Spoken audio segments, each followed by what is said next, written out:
చేస్తున్నావు నువ్వు? వచ్చి నన్ను తినేయచ్చుగా. నా గురించి సాగర్కి ఎలాగో పట్టదు నేనున్నానా చచ్చానా అని.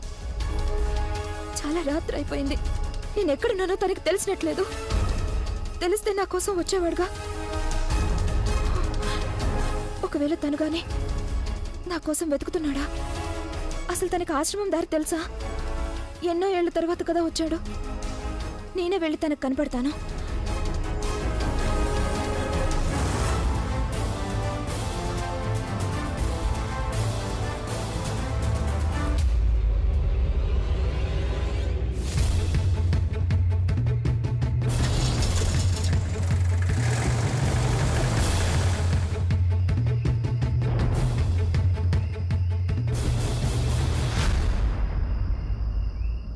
చాలా రాత్రైంది.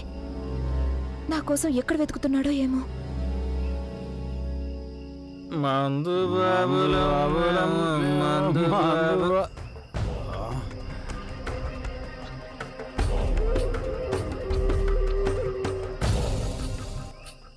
కృష్ణయ్య, ఈ తాగుబోతులకు బదులు నేను అడవి జంతువులకు కనపడినా బాగుండేది.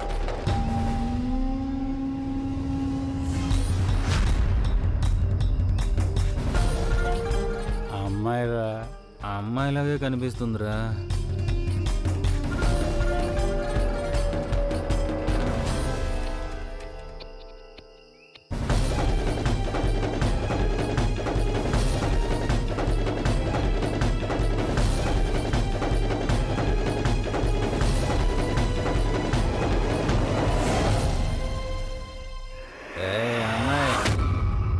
ఏంటి వెళ్ళిపోతున్నావు? మేము కూడా నీ వెంట రావచ్చా? నా దారికి అడ్డు రాకండి. తప్పుకోండి. మీరు ఎక్కడికి? వెనక్కి జరగండి. చెప్తున్నాను కదా. అరే ఉండు, ఎటు వెళ్ళిపోతావు? ఎక్కడికి వెళ్ళిపోతావు? సంతోషపెట్టి మీకు అర్థం కావడం లేదా నేను చెప్పేది? తప్పుకోండి. నా దగ్గరకు వస్తే తల పగిలిపోతుంది. తల పగలు కొడతావా? కొట్టు అయితే, రా కొట్టు.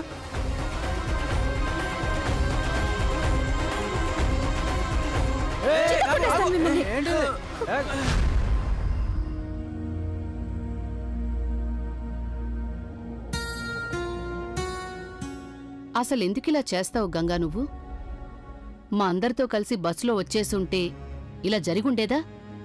ఏం చెప్పి ఏం లాభం? అసలు బుర్రుంటేగా నీకు. ఏం చెప్పినా అర్థం చేసుకోవు. మొండిదాన్లా తయారవుతున్నావు. అసలే చీకటి రాత్రి, చుట్టూ అడవి, పైగా ఆడపిల్లవి. జరగకూడదు ఏదైనా జరిగితే తప్పించుకున్నావు మొత్తానికి.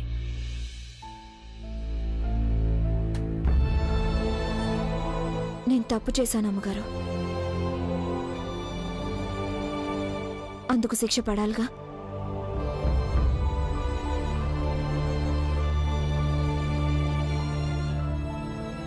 ఇప్పుడు చూసారుగా, శిక్ష పడిపోయింది.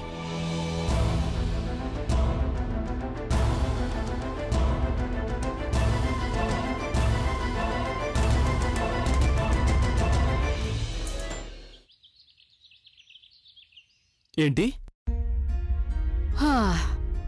చెప్పానుగా చిన్నా, ఆ గంగ తెల్లవారగానే ఆశ్రమానికి వెళ్ళిపోయింది. కానీ అలా ఎలా వెళ్ళిపోయింది? నిన్నటిదాకా బానే ఉంది కదా, నాకేం చెప్పనేలేదే. గోవిందయ్య గారు, టిఫిన్లోకి ఏం చేయాలో చెప్పాను కదా. చెప్పారా? అల్లం చట్నీ తప్పకుండా చేయండి. వెళ్ళండి. అలాగే. అయినా తను చెప్పి కదా వెళ్ళాలి. నిన్నంతా బానే ఉంది, అసలేమీ జరిగినట్లేదు. విన్నావా మమ్మీ? విన్నానులే. ఆ పిల్లకి ఏం దెయ్యం పట్టిందో తెలీదు. ఇవాళ పొద్దున్న ఆశ్రమానికి వెళ్ళిపోయింది. ఆగమని కూడా చెప్పాను. ఆగుండొచ్చు కదా. నువ్వు తొందరగా నిద్ర లేవడం మంచిదైంది. ఏర్పాట్లలో నాకు సాయం చేస్తావుగా? సరే వచ్చే. వెళ్ళు, నేను కూడా వెళ్ళి టీ తాగుతాను.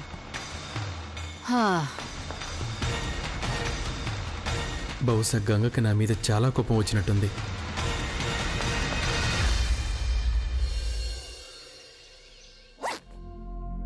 నాకెవరి మీద ఏ కోపం లేదు. ఎందుకుంటుంది? నీకు కోపం వచ్చిందని నేనెప్పుడన్నాను? సర్లే చెప్పు. అంతా బాగున్నట్టేగా? ఏ, నేనొచ్చినందుకు మీకేమైనా ఇబ్బందిగా ఉందా? అరే గంగ, నాకేం ఇబ్బంది? అంతా నీ ఇష్టమే కదా నడుస్తోంది. నీకు నచ్చినప్పుడు వస్తా, నచ్చినప్పుడు వెళ్ళిపోతావు. ఈసారి ఎక్కువ రోజులు ఉండడానికి వచ్చినట్టుందే.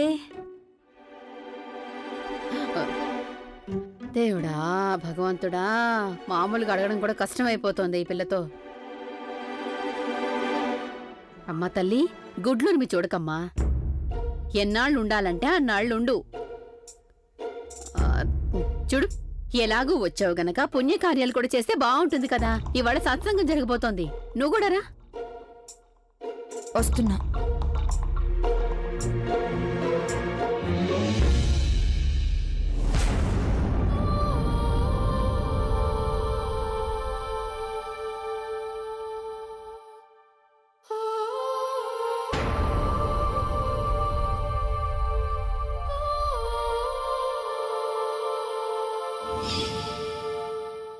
ఏమిటిది? పాయసం నేనే చేశాను దీన్ని. నువ్వు చేసావా దీన్ని? అది జరగని పని. నమ్మకపోతే మానే, కానీ ఇది నేనే చేశాను. తిని చూడు ఎలా ఉందో చెప్పు. నాకేం తినాలని లేదు.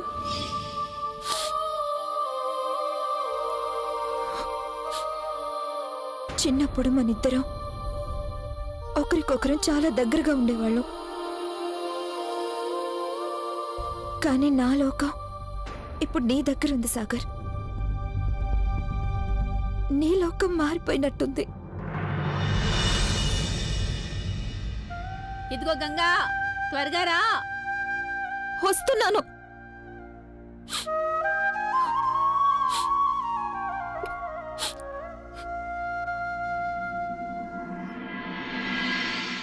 ఇలా ఉండేది రాధాకృష్ణుల ప్రేమగాథ. వాళ్ళిద్దరికీ ఒకరి మీద ఒకరికున్న అతి గొప్ప నమ్మకమే వాళ్ళ ప్రేమని ఎంతో గొప్పది చేసింది.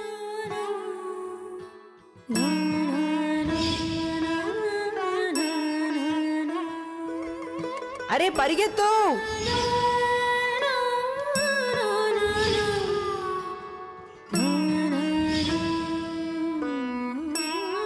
ఇలా ఇవ్వు మంచినీళ్ళు.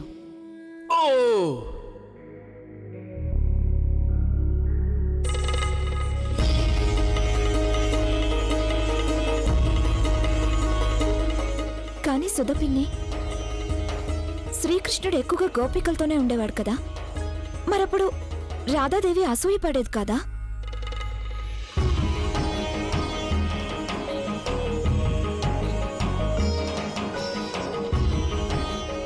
రాధకి అస్సలు నచ్చేది కాదు, చాలా తప్పుగా అనిపించేది. ఎందుకంటే తనకి తన కృష్ణుడి ప్రేమ ఇంకొకరితో పంచుకోవడం ఇష్టం లేదు. కానీ ఒకసారి నిలదీసి అడిగినప్పుడు శ్రీకృష్ణుడు రాధకి చెప్పాడు, తనకి తను చూస్తున్న ప్రతి గోపికలోనూ రాధే కనిపిస్తుంది అని. అప్పుడు రాధ కూడా తృప్తి చెందేది. తనిక కృష్ణుడి మీద ఎలాంటి ఫిర్యాదులు చేసేది కాదు. అయితే రాధ కృష్ణుడి ప్రేమను తెలుసుకోవడానికి కొన్ని ఉపాయాలు, కొన్ని మార్గాలు అవలంబించేది. అప్పుడు తనకి కూడా అర్థమైపోయేది తను కృష్ణుడిని ఎంతగా ప్రేమిస్తుందో, కృష్ణుడు కూడా తను అంతగానే ప్రేమిస్తున్నాడన్న సంగతి. ఏంటా మార్గాలు? ఉదాహరణకి రాధకేదైనా నొప్పి కలిగినా, బాధ కలిగినా కృష్ణుడికి కూడా అంతే నొప్పి, బాధ ఉంటుందా అనేది. ఒకవేళ కృష్ణుడు కూడా రాధలాగే బాధకి గురైతే గనక అప్పుడిక వాళ్ళ ప్రేమ సాటిలేంది.